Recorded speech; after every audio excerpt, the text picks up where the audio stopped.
Президент Российской Федерации. The President of the Russian Federation, Vladimir Putin.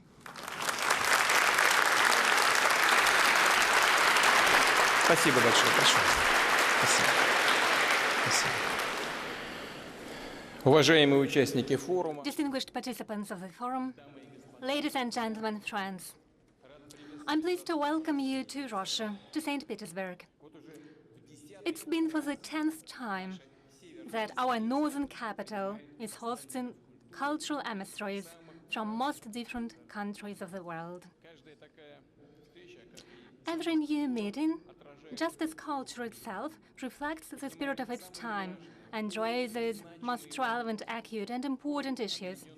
United Cultures Forum is one of the meaningful responses to complex challenges that countries and peoples are facing today. It's the very title, the recognition that embraces the recognition of civilization and diversity of the people, while recognizing the inherent right for uniqueness, respect for traditional values and religions, and undoubtedly the absolute equality of states when it comes to shaping global cultural agenda. These attitudes and principles were reflected in the declaration adopted last year at the forum. These days, they are relevant as never before.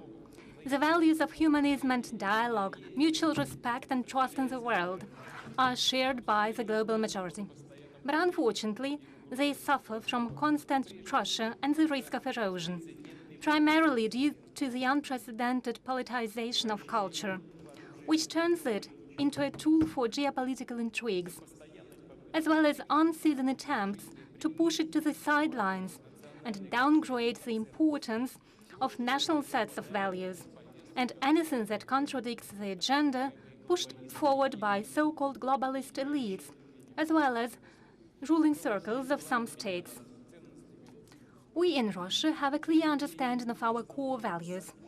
They have been enshrined in the Constitution of Russia. We are defending these values, and all those who share them, all those who, just as us, believe that people have a sacred right to speak their native language and cherish the faith of ancestors, to live in harmony with the nature and its laws. The outcome of these efforts will undoubtedly determine the future of the world order and the future of the culture itself. We are convinced that it can and will and should exist without any gross interference and a so-called cancel culture, that is, cancellation of culture itself. It is for a good reason that diplomacy is called art.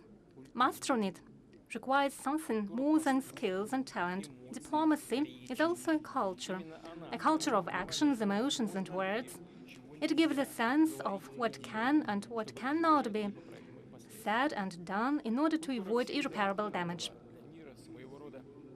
In the world, culture has always been a kind of a fuse.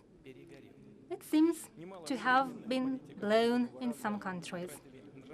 These days, lots of high-ranking politicians have lost moral boundaries and break taboos that stayed valid in the tightest periods of the Cold War. In countries where such elites are ruling, citizens start accepting first xenophobia and then the extreme forms of discrimination, as well as national, ethnic, and religious persecution. We all know how rapidly dehumanization of the ruling regimes happens under these circumstances and what implications it has for concrete families and people of different ages. We are aware of it. That is why recently I signed the presidential decree on providing humanitarian assistance to people sharing traditional Russian spiritual and moral values. We are not fighting against any other values. We support our values. That's the difference, by the way, between the attitudes of Russia and our opponents. This decision was a response to a growing number of appeals of people from countries where they are deprived of their rights, where local authorities are imposing perverted moral attitudes. There have been lots of appeals from cultural figures, by the way. from those who do not want to squeeze their creativity into the procrastination bed of quotas and criteria and keep creating with an eye to neoliberal standards alien to them. These standards are propagated by Western media, which form the so-called mainstream. If an author wants to see his or her piece of art on the screen or on the stage, or to see it published, he or she has to follow the mainstream. Even these works of art, or even in a private statement of a writer, a film director, or an actor, has even a speck of dissent or doubt, it's ostracism and cancellation that awaits them. We see that the value agenda promoted by Western elites ignores and sometimes deliberately insults universal religions and cultural traditions of entire regions. I'm confident that most countries and peoples, of course, don't share such attitudes. They see the future of culture in mutual respect and trust in equal international cooperation in this field. Hosting another edition of this forum today, in a difficult time for our country, we are convinced that dialogue between cultures is vital. Your voice, dear friends, undoubtedly needs to be heard. Obtrusive propaganda is powerless when it comes to genuine art, and those who serve it have an acute sense for the nerve of the time and the necessities of the society. They can distinguish between true and false values.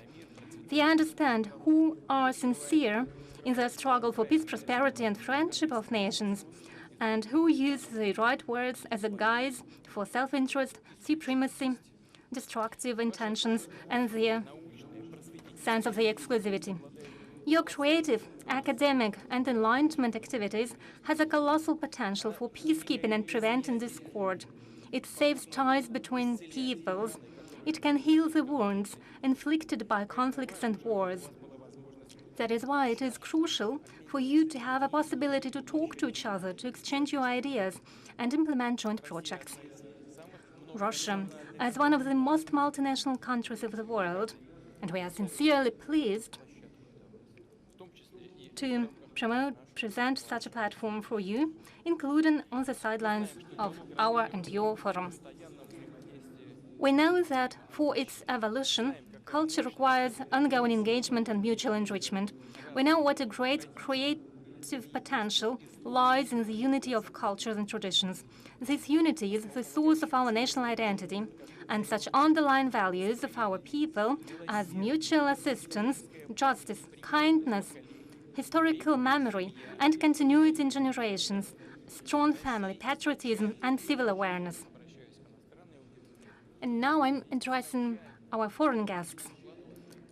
From the outset, Russia was established as a multinational state, and undoubtedly it is reflected in our tradition.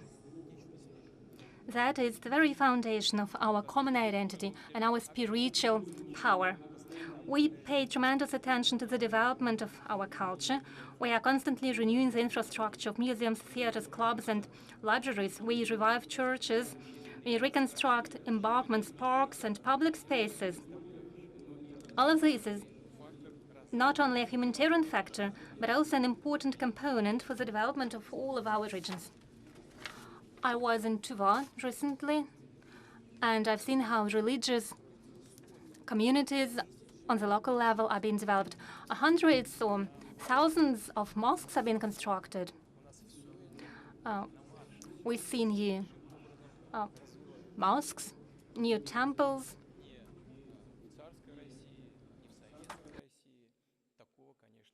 And synagogues.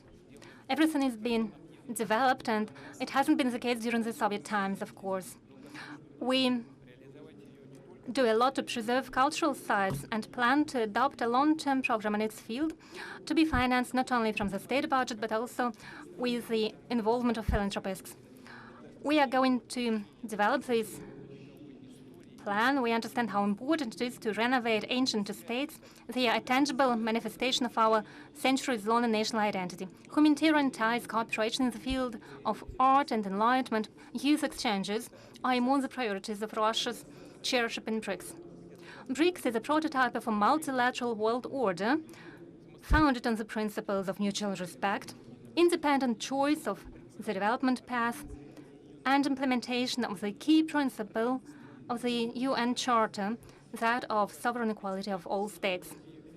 This year, Russia also holds presidency in the Community of Independent States. Both CIS and BRICS implement an unprecedented number of projects. Meetings in the formats of these organizations are on the business program of your forum. Yesterday, for example, as far as I know, there was a meeting of ministers of culture of the countries participating in the forum. I'm glad to welcome you in this hall, dear colleagues, ladies and gentlemen, and I would like to thank you for your contribution to the expansion and enhancement of intercultural dialogue. Thank you for trying to fill it with bright and creative content and initiatives. I believe that, on the whole, it is high time to build a new international infrastructure of national cultures. In the modern world, success is achieved by those societies where people are motivated and inspired by culture, where they can rely on a solid foundation of their values, their history, and their traditions. Dear friends, colleagues, last year we had an active and detailed conversation. We touched upon many issues of common interest for all those who participated. And I hope for your understanding. Unfortunately, I won't be able to do the same today, but I'm confident that everything that has been organized during the forum was of great interest and was useful for all of you. And we are always ready to welcome you in Russia, not only in this forum, but also at a great number of events that Russia is organizing and hosting on a whole range of topics and themes related to our culture and the global culture, of which the Russian culture is undoubtedly part and parcel. I thank you for your attention and all the best to you. Thank you very much.